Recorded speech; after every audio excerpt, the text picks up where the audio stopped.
L'Éthiopie doit commencer le deuxième remplissage du grand barrage prévu.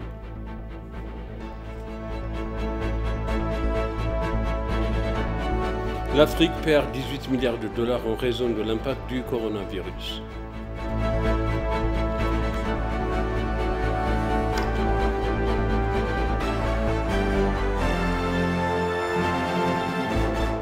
Bienvenue chers téléspectateurs sur ABC, c'est moi Zalal Mourkna avec le journal. Le Premier ministre Abiy Ahmed a exprimé ses condoléances au président tanzanien John Magufuli qui est décédé à l'âge de 61 ans après avoir été soigné dans un hôpital de Dar es Salaam. On dit que ce décès est lié à une maladie cardiaque. D'autres sources indiquent clairement que le président est peut-être décédé de suite de Covid-19. Magufuli est président de la Tanzanie depuis 2015. Le ministère éthiopien de l'eau, de l'irrigation et de l'énergie confirme que le pays exécutera le deuxième remplissage du grand barrage de la Renaissance hydroélectrique selon le calendrier. Le ministre ingénieur Selachie Bekala, à propos du symposium organisé pour marquer le 10e anniversaire du début du barrage, a déclaré que le remplissage du barrage ne sera en aucun cas reporté. Pendant ce temps, le vice-premier ministre Demeke Mekonnen a affirmé à l'occasion que la finalisation du grand barrage était une question de souveraineté. Lors d'un symposium organisé pour marquer le deuxième anniversaire du début du barrage, le ministre de l'eau, de l'irrigation et de l'énergie, Selachie Bekala, a confirmé que le pays procédera au deuxième remplissage du barrage selon son propre calendrier. C'est seulement à cette occasion, le vice-premier ministre Demeke Mekonnen a pour sa part affirmé que l'achèvement du barrage était une question de protection de la souveraineté du pays.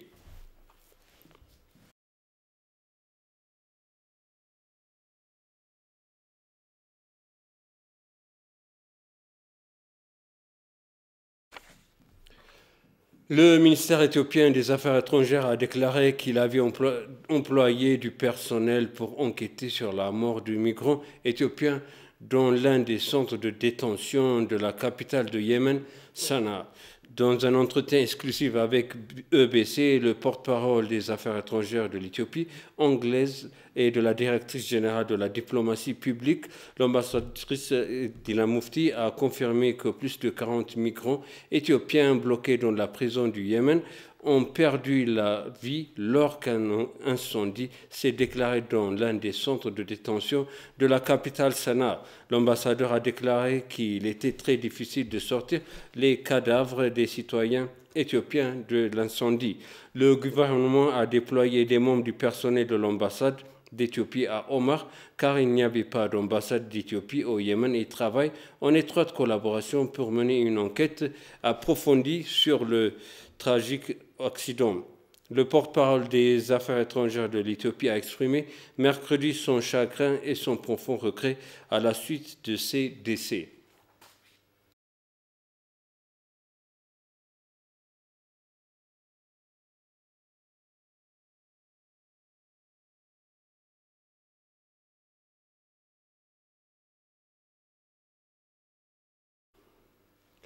Dans un document divulgué, publié par Ethiopian Digest, le chef du Front populaire de libération de Tigray, Debretsion Gebremichael a laissé entendre de son côté s'était vu offrir une opportunité potentielle de s'adresser au Conseil de paix et de sécurité de l'Union africaine sur la situation actuelle en Éthiopie. La déclaration datée du 12 mars 2021 a été payée en guise de réfutation de l'allocation du Premier ministre Abiy Ahmed devant le même Conseil le 9 mars 2021.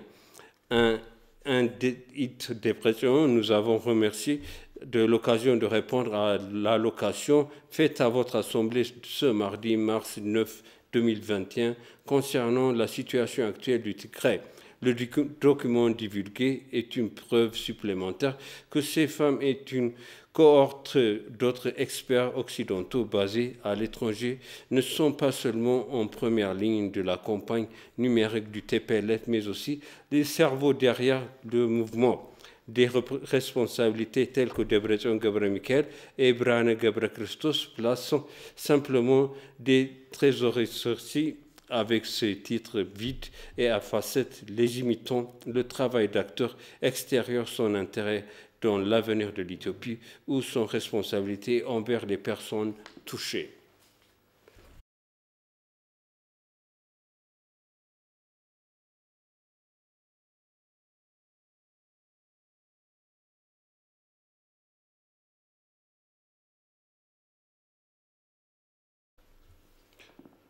Le Bureau des Nations Unies pour la coordination des affaires humanitaires a déclaré à l'achèvement de l'aide humanitaire s'est intensifié dans la région du Tigray et les partenariats humanitaires atteignant 900 000 personnes avec des paniers de vivres pleins, près de 700 000 avec de l'eau et 136 000 avec un abri.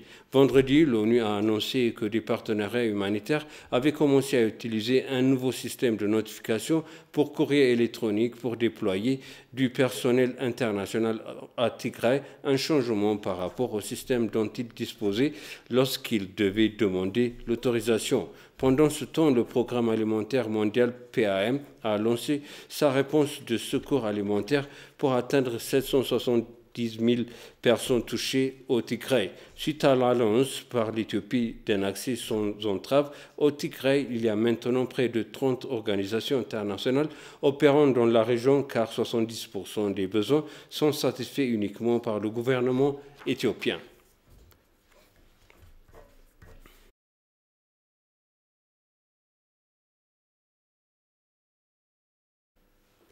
Le Front de libération d'Oromo LF a révélé qu'il présentera des candidats pour participer aux élections législatives et régionales générales prévues pour début juin de cette année. La déclaration du parti intervient après que la date limite d'inscription des candidats annoncés par le Conseil électoral national est déjà exprimée. La déclaration a été publiée à la suite d'une assemblée générale tenue par un groupe d'ici à l'OLF dirigé par Ararso Bikela et Kajala Mardessa. L'OLF a déclaré qu'il présentera des candidats dans l'État d'Oromia à condition que le conseil d'administration le lui permette. Le conseil n'a pas commencé la question pour le moment. Pendant ce temps, l'Assemblée générale a élu un nouveau président en remplacement de Daoud Ipsa que dirige l'autre faction. La faction dirigée par Daoud et le Congrès fédéraliste d'Oromo OFC ont proposé des conditions préalables pour participer à l'élection qui, selon le Conseil, dépassait son mandat.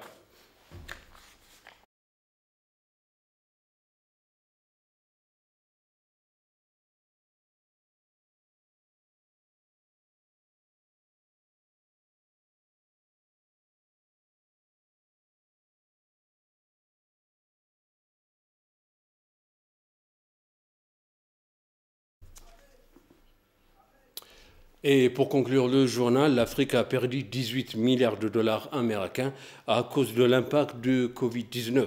Le rapport a été publié par Vera Songwe, commissaire de la Commission économique pour l'Afrique, à l'occasion de la 53e session de la Commission. La Commission tient sa 53e session ici à Addis Abeba. S'exprimant lors de la 53e session de la Commission économique pour l'Afrique, la secrétaire exécutive de la Commission, Vera Songwe, a déclaré que les pays africains avaient perdu 18 milliards de dollars américains à cause du Covid-19. Selon le secrétaire exécutif, la pandémie Covid-19 entrave l'expansion des secteurs manufacturiers et industriels sur le continent. Le représentant éthiopien Tesfaye Elma a pour sa part déclaré que des efforts collectifs étaient nécessaires pour faire face à l'impact du Covid-19 sur le continent. Des discussions sérieuses seront menées sur l'impact du Covid-19 en Afrique lors de la 53e conférence de la Commission, a-t-on appris.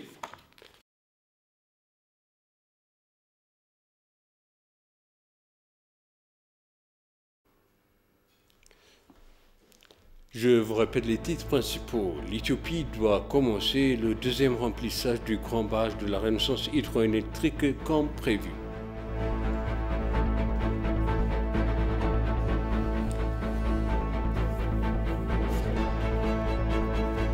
L'Afrique a perdu 18 milliards de dollars en raison de l'impact du coronavirus.